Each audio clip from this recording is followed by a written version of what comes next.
stop sleeping on Bleach. It seems like for this core of Bleach, the hype has significantly died down in comparison to the last core, which you couldn't even escape from. Twitter, TikTok, YouTube, everyone seemed to be talking about it, and I can understand to a certain extent why the excitement was so heavy back in core 1. Bleach was finally back after what, 10 plus years of the anime ending quite abruptly, so it's fair that the hype was at its peak back then. But trust me when I say, this second core of Bleach is just as hype, and more people need to stop being blind to the fact. We're just about 7 episodes into a 12 to 13 episode season, and we've already got episodes that rival some of the best Bleach has to offer. Renji finally caught his W after far too long, Rukia had one of the most beautiful moments in all of Bleach, and my GOAT, captain of the 11th division, Zaraki Kenpachi finally got his moment to shine. His moment where he showed the world he is still that guy in one of the most awaited fights in all of Bleach. But let's run it back a bit, because although for me the Kenpachi fight is what I was most looking forward to in this core and something we most definitely will get into, we've got to go through what the other Soul Reapers cooked up, because oh man, they really got back in this second invasion after getting brutally beat down by the Quincy's in the last season. Kisuke Urahara does yet another genius act for what, the millionth time to save the Soul Reapers, and figures out a way to make the Bankais the Quincy stole a poison to them. And with this, characters like Soifon and Toshiro got their Bankai and made short work of their enemies and had their moments of revenge. And alongside them, Komamura gets his face off with Bambietta, which for me at least is where the core started to pick up. Komamura isn't a personal favourite of mine within Bleach, but I must admit his conclusion right here was handled so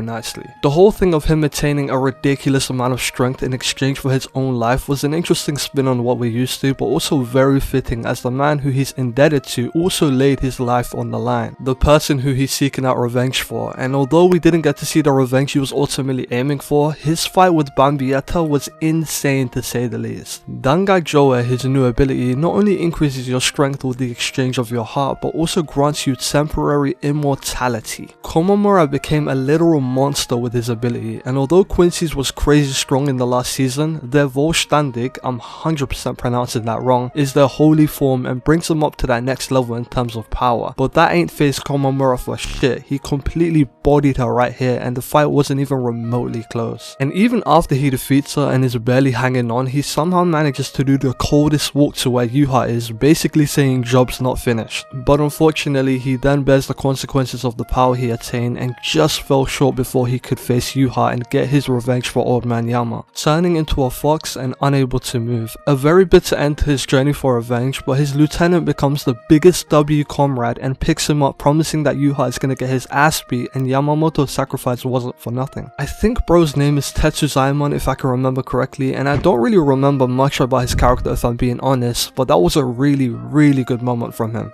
Dope little battle for Komamura, especially because of the links to his dynamic with Tosen, and also the CGI for this part was something I was worried about after watching the trailer, not gonna lie, but it was handled much better than I expected and looked somewhat decent. But after the Komamura fight, we get the 2v1 between the wrestler Quincy Mask and the two captains Kensei and Rose, I believe their names are. These two captains are pretty ass, I'm not gonna lie. They had their moments, like Kensei's arrival was kinda tough and Rose's Bankai looked cool, but the way they got bodied was crazy. Mask barely put effort into defeating them, but when Renji made his surprise return, and despite his background of losing all the time, you could tell that it was reps for Mask right here. Renji really became the villain to his hero just like he said, and no-diffed him with his newfound power. I'm not usually one to hate on Renji like some others in the community, and quite frankly I liked this character from pretty much the beginning when he pulled up to Ichigo with Byakuya, but even my Renji haters out there gotta admit he was cold as fuck in this fight. Mask was in his holy form and just got done smacking up two captains effortlessly, but Renji decided to become him for a second, blocking all of Mask's attacks without a scratch and incinerated him with his new and improved Bankai. I've never seen Renji win a fight this quickly, and I'm so glad Kuba gave him some time to shine. The fight was really cool, but the biggest surprise was honestly the drip Renji had on. Him and Rukia had these cloaks on with some goggles that looked so fire, and I know Bleach is pretty widely regarded as one of the best to ever do it with fashion for characters, but the drip in 1000 Year Blood War is just next level, and even with Ichigo's reintroduction, Kubo did not have to make bro look this cold. But talking about cold, Rukia really snapped in her fight against Asuna as well. Just like Komamura, she had to get back for what he did to her brother, and I went back and rewatched Byakuya's defeat again, and man, it's probably the most gruesome defeat in Core 1. I know Yama literally died, but Byakuya all bloodied up on the wall with his stomach carved open was just rough, but Rukia really did her thing for him in this fight. Fear cannot be ineffective as long as the person is alive, and Rukia's counter to this is literally dying due to the nature of her Zanpakuto and reaching temperatures that temporarily kill her own body. She's cold in every sense of the word, and Rukia for a brief moment was easily getting the better of Asuna. Asuna has a pretty good case of being one of the most creepy, eerie characters in not only Bleach but anime in general, and although Rukia was smoking him in the first half of the battle, completely freezing him at one point, his final form nearly made this fight wraps for Rukia as he got even more broken than he already was. His ability allowed him to instill fear into anyone through bodily contact, but now all that's needed is a simple glance and you're just in hell. But at this point, Byakuya makes his appearance by saving Rukia here, and although I thought Byakuya should have just died back in the first invasion, this moment was really good and provided more to Rukia's development. The fight was a cool contrast between overpowering fear from Asuna and overcoming that with courage from Rukia, and from the moment she used Bankai, the entire area got shrouded in ice almost like a nuke. Easily the most stunning Bankai in the series, and despite its looks, it's probably one of the most broken ones out of the ones introduced so far. The fight was such a cool read when I first read it in the manga, but the production here makes it next level and easily one of the best Bleach episodes to come out. Asuna's voice acting, although as creepy as hell, is up there as some of the best performances in anime as a whole, no joke. The production has been really good all around, but of course the most insane fight in Bleach had to receive that grade A treatment, and finally we got the big Kenpachi fight animated. Kenpachi has always been him. His first real interaction with our main cast was him putting the fear of death into Ichigo's soul, and he even carries around wild stuff like his eye patch which nerfs him so he can better enjoy a fight against someone. From jump, he's always been the smoke demon of Bleach, and his entire character arc with Unohana last season where he got the title of Kenpachi made him a fully realized version of himself that can consciously exert his true power. A power that can only really be showcased against someone as broken as it gets. And that's where Grundy came through, who probably has the most busted ability we've seen in Bleach up till now. The power of imagination that, as you've seen from the episode, allowed him to create life, doubles of himself that can use their own abilities, and pretty much immortality if used in the correct way. But absolutely nothing was able to get the better of Kenpachi. He was putting the pressure on Grammy all throughout the fight, and at some points disrupted his abilities to the point where he almost died multiple times from simple moves Kenpachi was dishing out. He even at one point tried to force Kenpachi into outer space to kill him from the inside, but that flopped as well. Each and every move was coming up short from Grammy because Kenpachi was just on a different tier of strength at that point, and this was made super clear with that casual meteor feat Kenpachi managed to pull off. Meteor scenes in anime are always cold. We've seen it in One Piece and multiple times in Naruto with Sasuke and Zoro breaking it into pieces, but Kenpachi might have took the cake with this one. We got the classic panic from everyone in this Serete, and even some of the stronger Quincy's were somewhat worried. But of course you got this demon right here who finds this to be exciting, and he just flings up in the air and destroys it with his new Shikai Nozarashi. This was the best Sakuga we've seen so far in this core, and Meteor slashing aside, that switch to black and white with Kenpachi turning into a child again was so tough. Grammy had such a cool and interesting ability, so it was sad to see him go out in literally one episode, but the fight was amazing for sure. This was the result of the new and improved refined Kenpachi, and it's crazy to think that this strength is only his Shikai. If you're wondering if Kenpachi will go crazy again and have a fight like this later in the arc, rest assured, Kubo got something cooking with him soon, and if the anime adds some original content in there, my manga fans out there are going to be eating as well. But yeah, that's pretty much all I've got to say on this core so far. Bleach is consistently getting better as more of Thousand Year Blood War unveils, and the finale to this core is probably where Studio Pierrot is going to put their all into. Can't wait to see my boy Ichigo back into the story within the next couple episodes most likely, and some of the next fights in this arc are going to be insanity, so look out for that. It was fun talking about Bleach again, and let me know if you want to see more content on this and any other anime you've got in mind. Thank you for watching, leave a like, subscribe, do all that good stuff, and I'll catch you in my next one.